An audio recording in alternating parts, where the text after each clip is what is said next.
Hello and good afternoon or morning to everyone joining us from around the world, and welcome to our webinar, joint webinar with Sectigo, using PKI for business continuity and the secure remote workforce.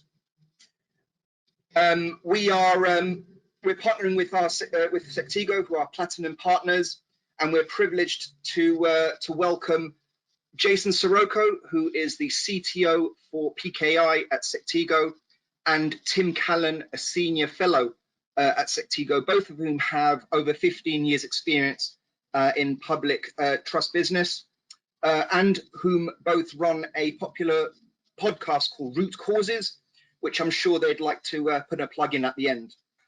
I'm sure we will. May I just say, just before we start, it's going to be around about a half-hour, 40-minute presentation.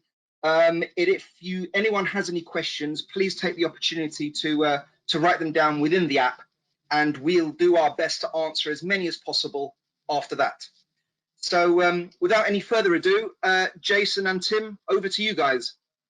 Thank you, Frick, so much. This is Tim Callan, everybody, and hi, Jay. How you doing? Hey, I'm doing great, Tim. Thanks for having me. So for the listeners, Jay and I, as Frick's mentioned, we do a popular podcast where we're on there a lot. So we kind of do this back and forth thing all the time. So Jason and I will run through this today, but a little bit of a start here. So obviously, the business environment today isn't what any of us imagined it was going to be on January 1. And we've seen a huge change in focus among the IT professionals that we talk to on a day-to-day basis about what they need to do. And probably not really this is a surprise, but you know, we've seen other ideas and projects lose a lot of their attention as people have turned to focus on an immediate problem, which is I have to take a workforce, make it remote securely, make them productive. And for a lot of people, this means moving to something like desktop as a service that wasn't really used in the mainstream, but now it is. And so, you know, over the last 100 days or so, you know, we've seen a lot of enterprises take that particular focus and orientation and approach. But at the same time, there also has been an awareness, and we think this is healthy and important, an awareness of the fact that not only do we need to get our people at desks in their homes productive and secure right now, but also we need to ensure that when these kind of disruptions come along, that our business continuity will maintain at a basic level and that we can rely on things continuing to run. And so we've had a lot of those conversations as well about what you do, how you use identity mechanisms in PKI to ensure or help ensure that that happens. And then the last thing that we've seen, again, over the last few months is this extreme urgency, right? Oftentimes someone's working on a project and they're trying to save some money, or they're trying to, you know, enable employee productivity, and they can look at something like 6 months or a year as a time frame that they can consider for these projects.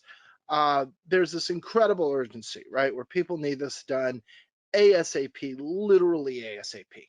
And so these three factors have greatly changed the conversations that we at Sectigo are having with the C-level and, you know, manager level IT professionals that we're in conversation with on a regular basis. And so what Jason and I wanted to do today is just kind of walk you through where PKI fits into this new landscape, how you can use it, and how it's involved. Do you want to add anything to that, Jay? Yeah, sure, Tim. Perhaps from a technical standpoint, one of the challenges that you're trying to solve, especially from an IT standpoint, and more specifically a security standpoint, is the fact that you now have a lot of employees who are trying to cross hostile network boundaries where they used to be safely ensconced within an enterprise network. And that really is going to be the focus of what we're talking about today. Great. So obviously we're seeing a very different risk profile that we saw before, right? So part of this is, as I mentioned, the secure access need, right? And this isn't just user logins. It's more than that. It's what machines are they on? What mobile devices are they using? How do we know that those are secure? How are they getting onto Wi-Fi? Right. All of those things become questions that you need to start thinking about. And then disruption of processes, like we talked about, right? So all of a sudden you take people who are used to going to a certain physical location and they have their desks and they have their papers and their coworker that they talk to is in the desk next to them and they can turn and ask a question. And all of a sudden they're in a different environment with possibly different processes. Maybe they're accessing things in a different way. And this leads to potential problems with just good old fashioned security flaws. Of course, with lost productivity, I don't know what to do. I don't know how to do it. I don't have the info I need. And then also, it really opens up the door to social engineering attacks. You know, when normally I would have covered some information in a face-to-face meeting with my team that we have every week on Tuesday morning, now all of a sudden I'm getting emails and you know, chats and things along those lines. And that's the opportunity for a malicious actor to insert themselves in a dialogue and convince somebody that they're part of the team when they're not, and potentially cause you to do things that you shouldn't do otherwise. So all of these potential problems come with process disruption. And we actually saw a very real dress rehearsal for this on a much, much smaller scale in the 2018 to 2019 time period, in the December 2018 to January 2019 time period. And I'm talking about the US government shutdown. So quick reminder for everybody, in that time period, the Congress could not pass a spending bill and the government shut down for 35 days. And that is a very long US government shutdown. Normally they'll shut down for a day or two every, you know, 4 years or so when they can't pass a bill. But in this case, they shut down for more than a month.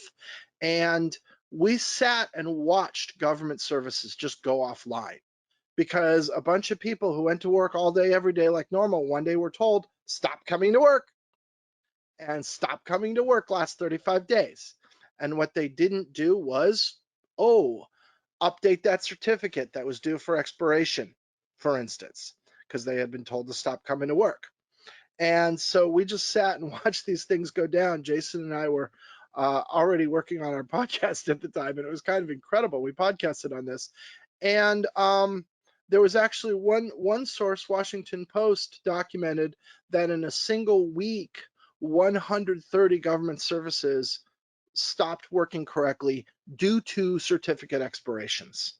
So imagine that, take that and multiply that by all enterprises, governments, schools, nonprofits, etc., around the world.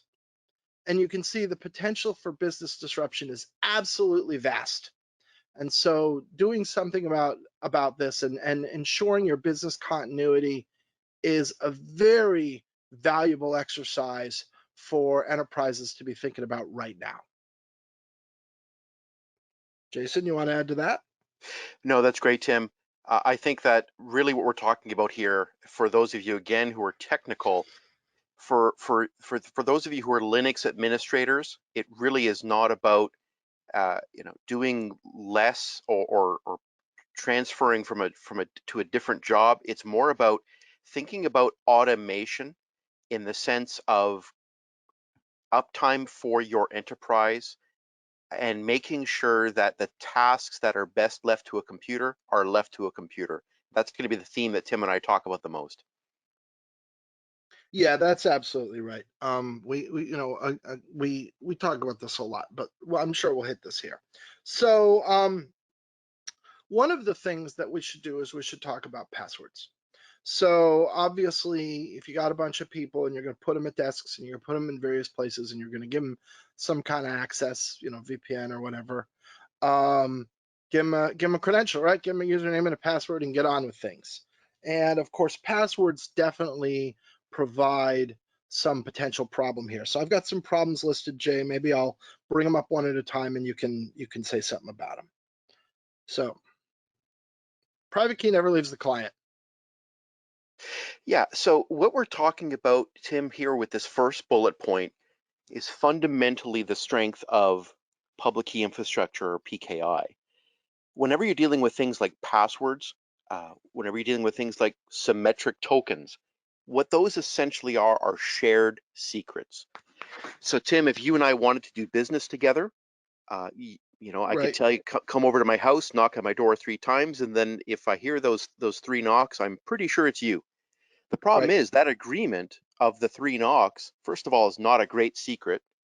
And secondly, I had to tell you what that secret was so that we both knew it. Now anybody listening to us probably knows that secret as well, therefore is not a secret anymore. So Yeah. therefore, so the fundamentally what a private key is, it's a private part of a secret that never ever has to be transmitted between people. In other words, if you can keep that private key safe, and therefore the private key never leaving the client, it is Right. fundamentally stronger than any form of shared secret. And the Right. biggest form of shared secret that's used today, obviously, is a password. Yeah, because that shared secret is going across the internet. Next, we might be able to hit this quick.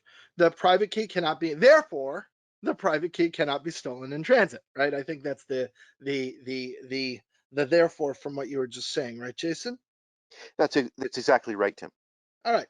The private key cannot be stolen from the server repository.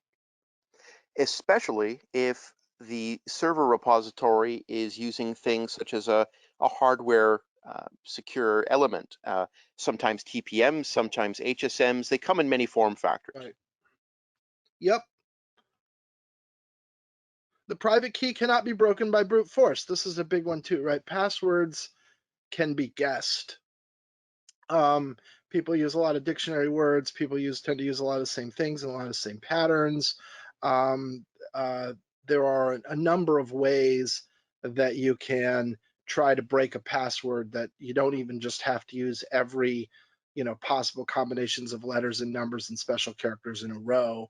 It's not all ASCII values times to the 12th, right? It's not that. It's much less than that in terms of the real world passwords that are probably used. So passwords are guessed on a regular basis, or also passwords are reused, right? If I find out your password for one service, I can try that for another service, and oftentimes that'll work. None of this happens with private keys.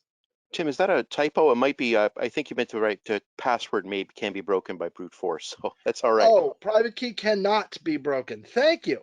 Cannot be broken by brute force. That's a very important point. The private key cannot be broken by brute force. Thank you, Jason. This is the problem with humans. This is where we make mistakes. There's a good example of a mistake. And no need, right? Unlike passwords that need to be updated and stuff, you can assign someone a private key, and for the duration of the certificate, have a high degree of confidence that that security will endure until the certificate is replaced. Yes, but you Right? can have short lifespans of private keys, or more specifically, you can have short lifespans of certificates that can contain a private key, but that process of renewal will often be seamless to the user. So yes, so we do not recommend passwords, right? We do recommend PKI in its place. And then here's a little stat that's just to back this up. This was from Verizon's data breach report in 2019. They say, okay, they take breaches and they take a certain set of breaches out, right? So they say, okay, if we remove the breaches that are error, misuse, physical action, we look at the remaining set of breaches. Among those, 62% of them are involved by stolen credentials or brute force attacks. So, this is a major vector for people coming in and successfully breaching organizations in the real world. And, that's why we talk about it. So, so you go, okay, not passwords. What about other things? Well, I'll give everybody a token. I'll give everybody a hard token. I'll give everybody a soft token. And those have their problems as well, don't they, Jason? Yeah, indeed. Hardware tokens specifically, and remember, we are talking about COVID-19 pandemic conditions where things have to be done quickly. The problem with hardware tokens, I mean, and there are a few, that I would say if you're a CISO, a CIO, having to get those shipped to your employees who are currently all at home, that is probably one of the main Yeah, factors is it's quite slow to get into people's hands. And the older form of hard tokens, which Tim, we used to call RSA tokens, right. which have the one-time passwords that you have to key into your computer. Even that itself, uh, you know, you can question, is that a second form of authentication when even though it's a physical device you're holding in your hand that's generating a one-time password? The problem is that password typically has to be typed into a computer, which may be compromised. Right. We could probably have a whole webinar or podcast session just on the problems with that form of MFA. Yeah, so I'm keylogging you, and you sit and you type in your 6-digit one-time password generated by your token, which is good for the next 45 seconds, and I zip it off to my own server and I use it, right? So that doesn't really solve anything. And then soft tokens have some of the same problems. Plus, they have the additional problem that you're sticking this thing on some unknown BYOD device, right? A phone or a tablet, and you don't know what's going on with that device. And if there's a problem with that device, then that's the exact same thing. The soft token software might be compromised, might be spied on, etc. Sure, Tim. Are we going to let's talk about SMS just for a moment. Sure.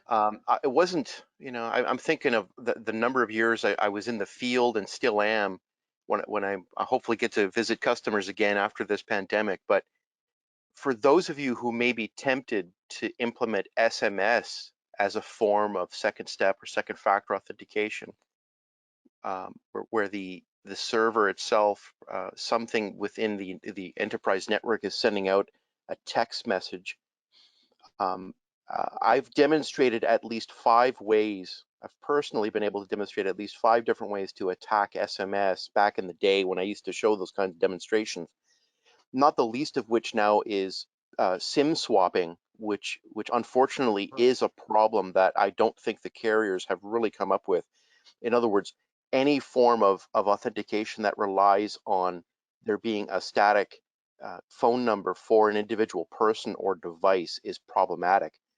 But I think NIST, the United States body that regulates a lot of guidance and standards, they've probably said it best, and they've deprecated SMS as a recommended form of multi-factor authentication altogether. So of course, PKI gets around these problems.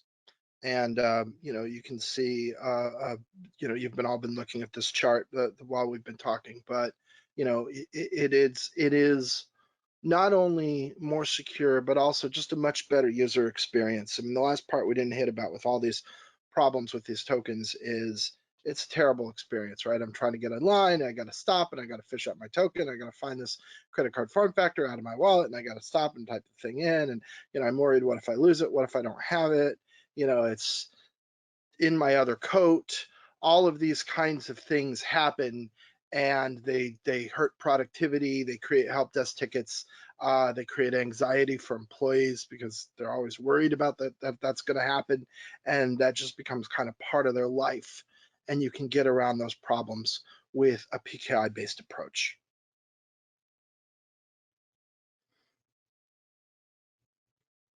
So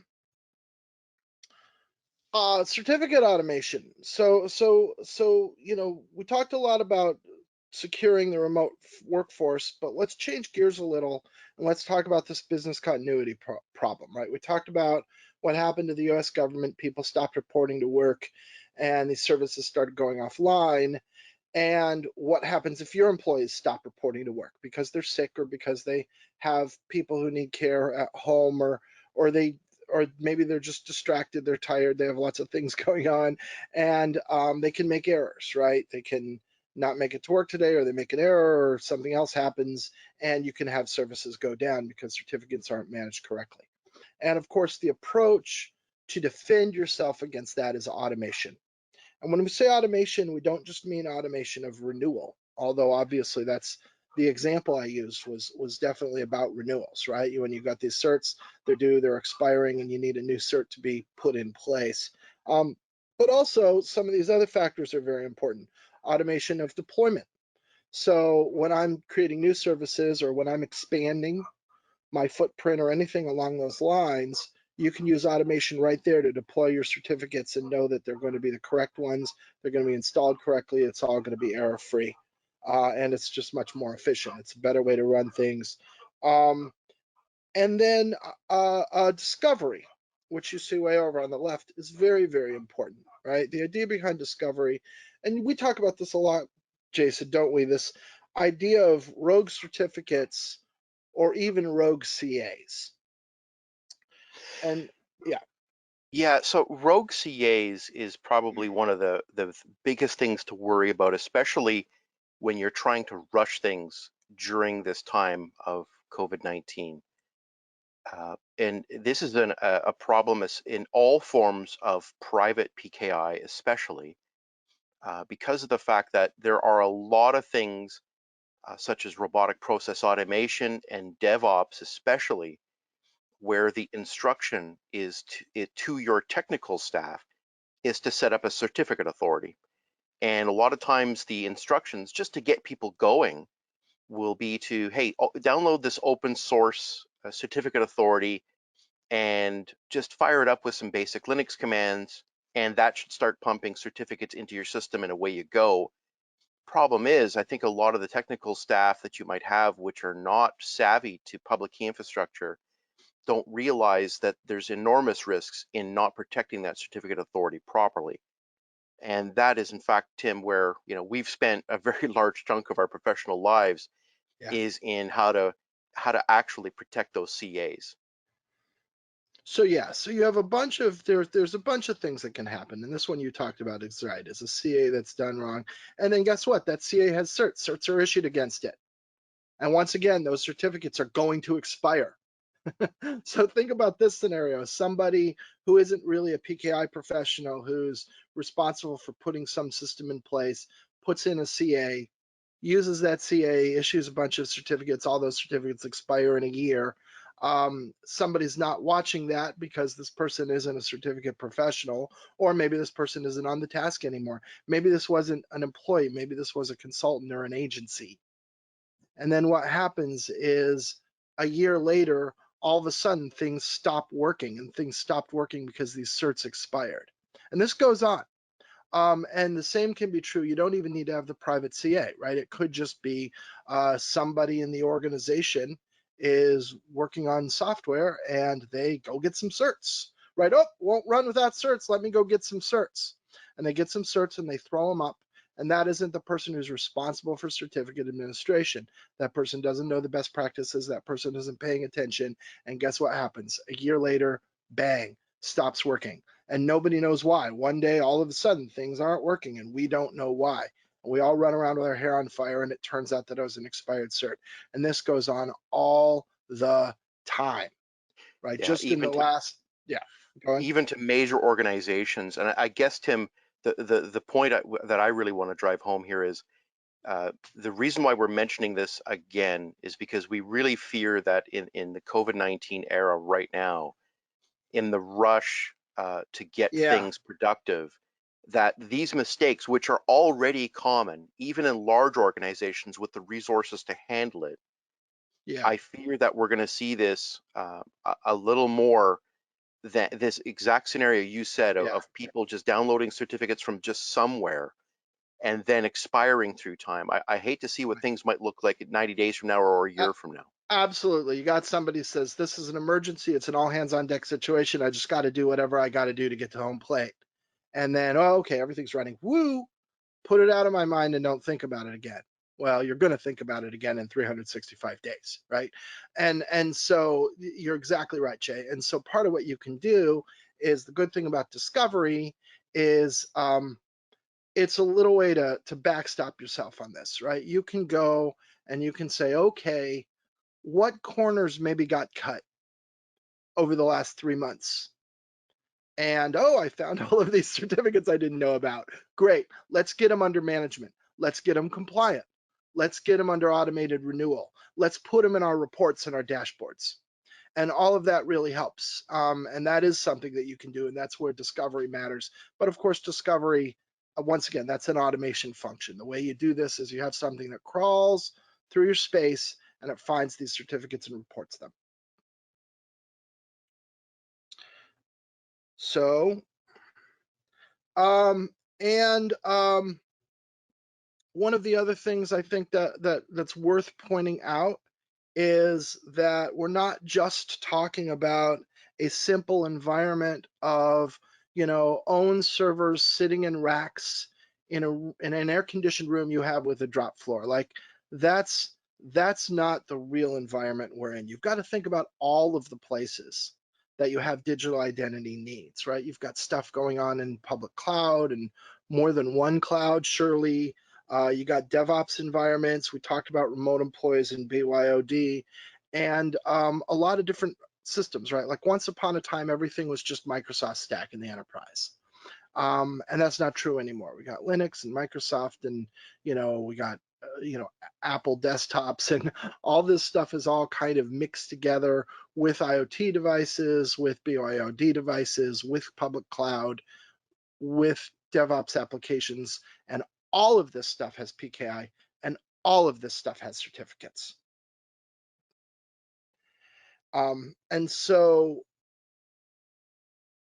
this is part of the reason that there's a lot of interest in zero trust these days. And zero trust, PKI is a foundational part of implementing a zero trust style approach. Right, Tim. At the top of this webinar, when we were introducing ourselves, I had mentioned the technical fact that you now have a lot of assets, a lot of people that are sitting within hostile network environments, namely their homes and their home Wi-Fi's, as an example. Perhaps some of those people, in the near future still might not be working at the office, but maybe they'll take it to a coffee shop outside. Who when the weather gets nice, who knows where these people will be working from? But the one thing you can be assured of is that's a hostile network environment. And that's where zero trust comes in that you live in this world. You're going to now be native to this world where you have digital nodes, you have assets, you have people that all need to authenticate into your safe network from hostile network environments. Therefore, you need to think about each of these devices, each of these people, as the identity of them needing to be protected. In other words, the security is now at the atomic level. It's not a general concept. What do I mean by that? This really has to do with the old idea that anything that is behind your enterprise firewall is safe, so you don't have to think about it anymore. Right. Yeah. Nobody's just sitting safely ensconced behind your firewall. Everything is sitting within a hostile network environment and needed to be trusted, needing to be protected in such a way that they're not inherently trusted, which is why we use the term zero trust. Yeah, and even without all these environments, like history is full of examples of enterprises who said, aha, well, I've got a secure firewall around it, so I don't need to worry about what's inside. It's a green zone. And then something hostile gets inside and they just run rampant, right? So that's where you need to say, you build your systems with the assumption that no firewall that you build is impenetrable. And you allow for that, and you provide for that. You take steps to protect or mitigate damage even under those circumstances. So, and I think we talked about this, right? Or Jason, just real quick, NIST has published its zero trust architecture guidelines. It's their special publication 800-207. It's very current, And they do define PKI as an essential part of public trust. And so this is a great document to go read. It's available to everybody. If you just search on NIST 800-207, you'll find it. It's the first thing you'll find. And, you know, they make these things available to the world. So now the last thing is fast deployment. So I mentioned at the top of this webinar that people have these needs really right now, right? The remote workforce need is right now, but also the business continuity risk is right now. And so one of the things that we've found, again, as we talk to lots and lots of IT professionals, is there's this assumption that these are long projects.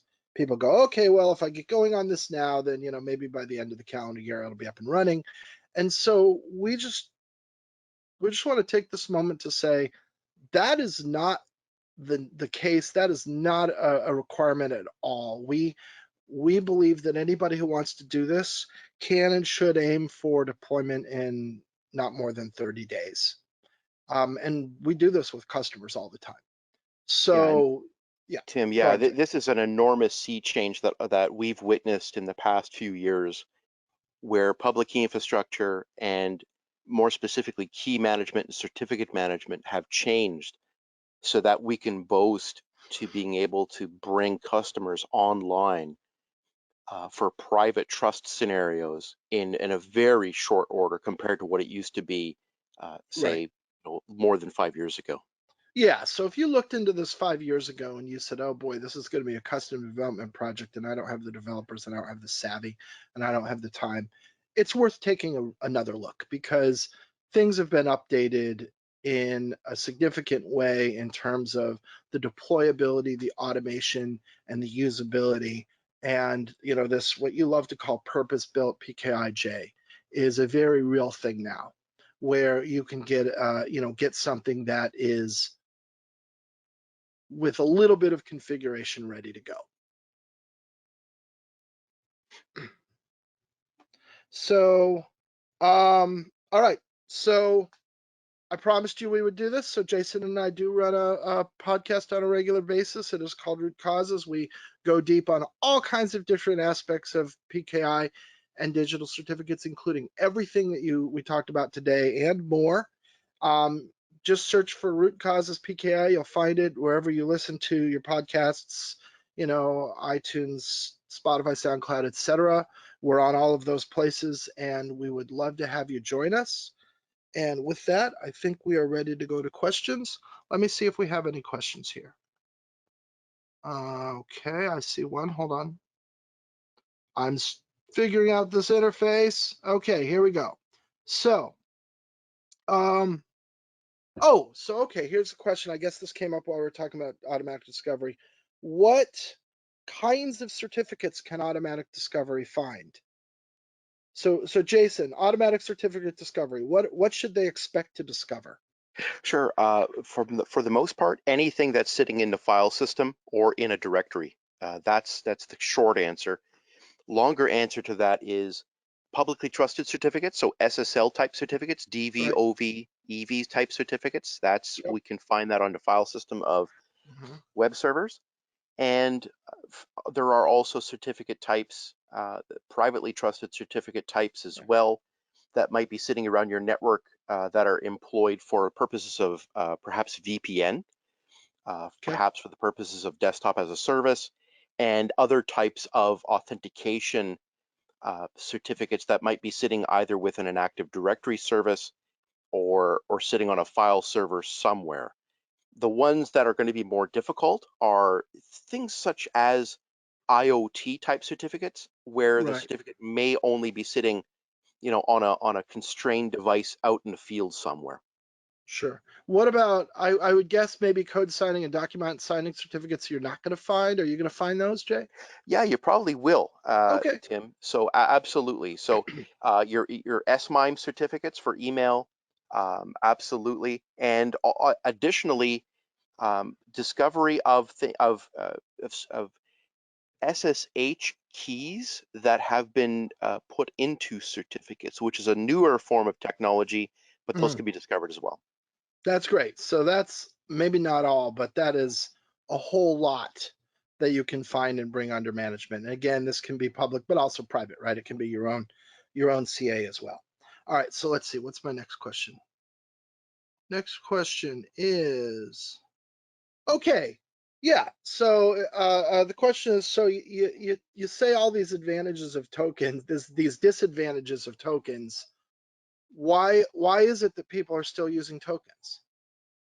Legacy systems, and tokens mean a lot of things, Tim, but Sure. legacy systems that were always programmed, let's say old ERP systems that were configured, 10 years ago to use an Right. RSA token are Right. probably still configured to use that.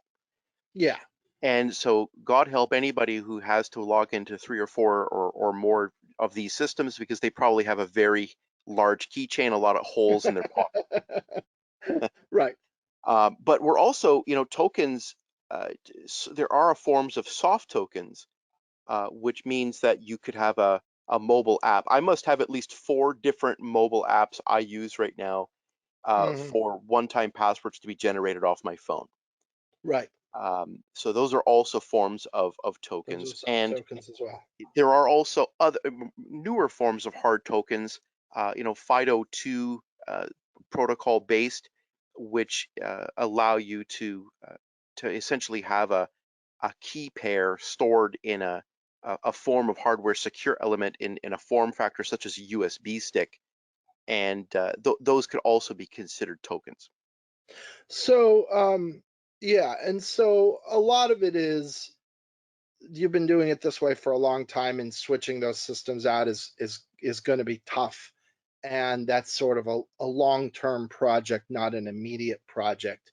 But certainly we would recommend, if nothing else, if you've got new access that you're granting that you didn't have before, you don't need to go the token route with that. If you're doing something fresh from scratch, you absolutely don't need to go tokens. You should go a different route.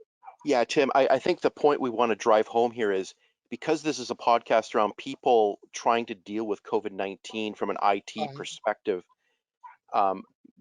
getting away from tokens and moving towards client certificates and PKI is Yeah. probably, what we're trying to say here. I think it was the second to last slide, talking about the sheer speed at which you could get your staff to be productive and authenticating in a secure manner probably beats the heck out of older fashioned hard tokens and shipping them to your employees and getting them all provisioned.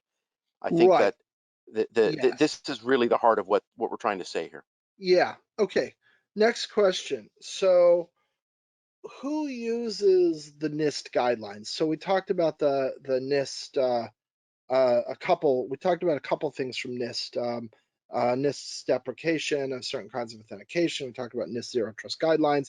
So the question here and generally is, who uses these guidelines? What's the authority of these guidelines? So how are these? What's the significance of the NIST guidelines, Jay? There are a lot of different types of NIST guidelines. The guidelines we were referring to in this webinar are specifically about zero trust. And the zero trust guidelines from NIST is really a set of principles on which your enterprise can start to think about moving away from simplistic firewall security thinking. Okay, Firewalls are great.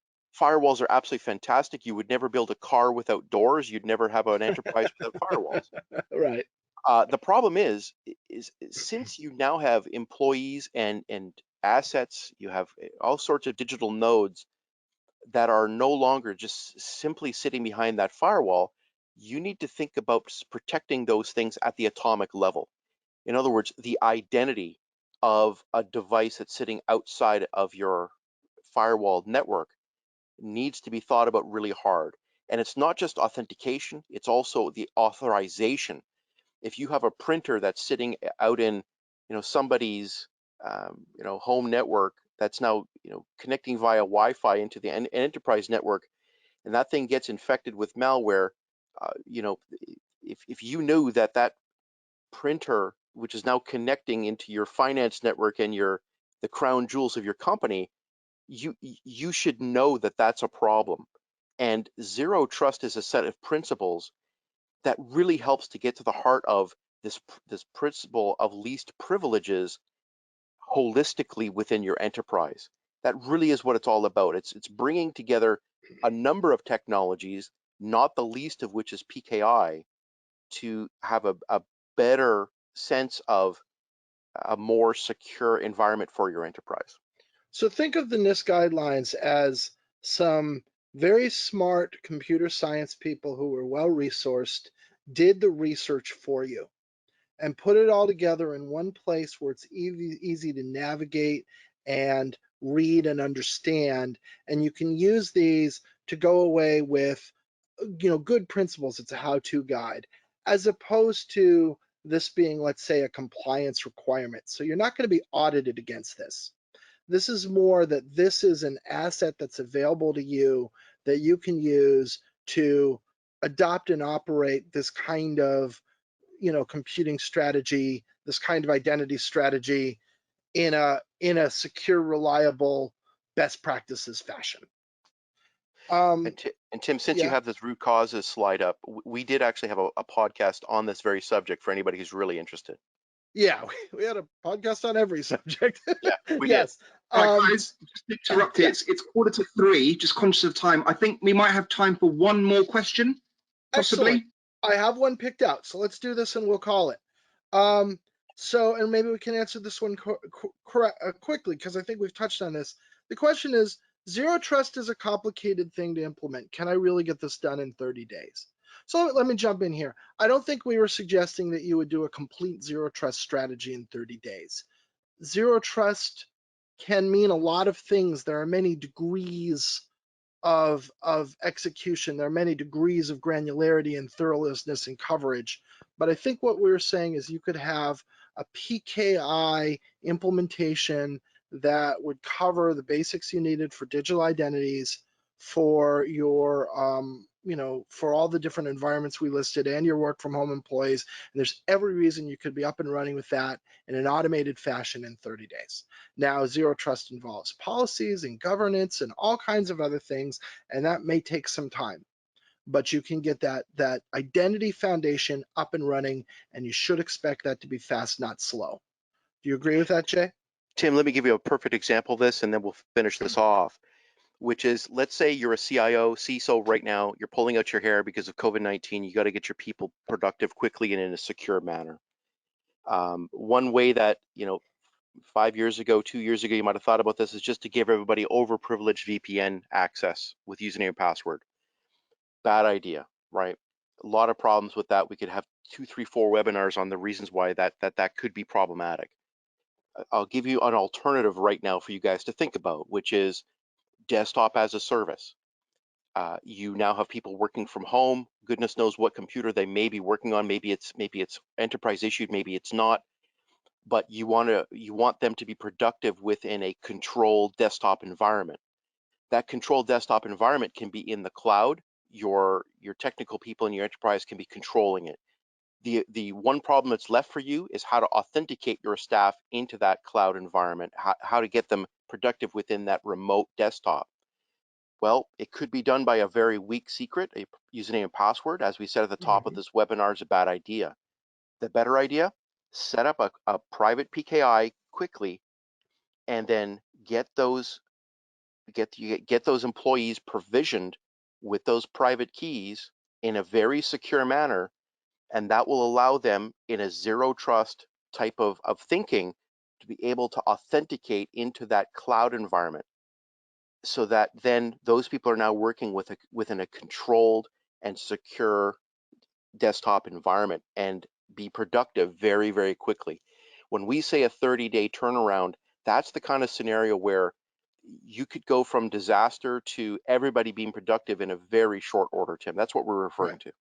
Yeah, so well said. And with that, I want to thank the audience. Thank you guys for joining us today. Thank you, Jason, as always, for an enlightening conversation. And thank you for having us today, Fricks. Thank you guys for coming along, and also just to echo, thank you everyone for joining us back at home, wherever you are. we will be circulating the slides and, of course, helping to answer all those unanswered questions that we didn't get to today. All right. Thanks very much, all. Thanks for your time, and have a good morning or rest of afternoon, wherever you are.